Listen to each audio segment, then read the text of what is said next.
Let's face it, when you're entering your content, you're probably going to make mistakes. You can easily revert back to earlier versions of your page.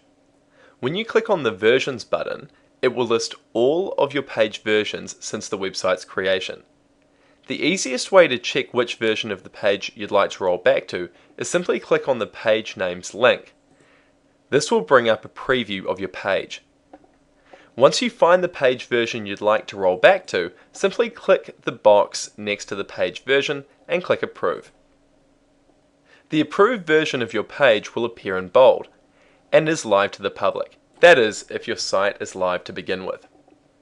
Here's the thing that isn't completely obvious to everyone. When you're editing your pages, you're editing the latest version. In other words, if you've approved an earlier version to go live, which you'll know because it's in bold, you'll still be editing the version listed on the top.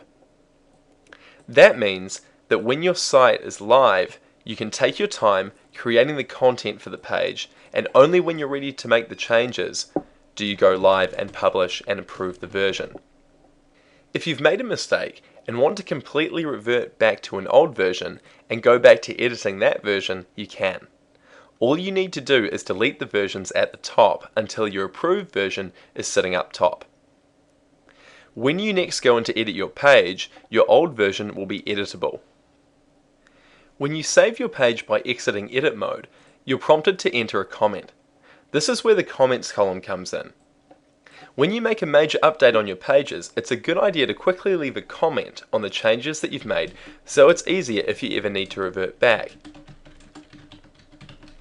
If you're having trouble telling the difference between certain versions, there is also a compare tool you can use to quickly compare versions. Simply tick two boxes and then click Compare. This gives you a good indication of what's changed between the two versions.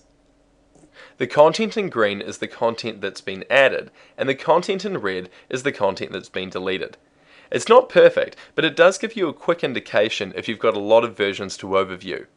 We simply recommend clicking on each version to view the page in full.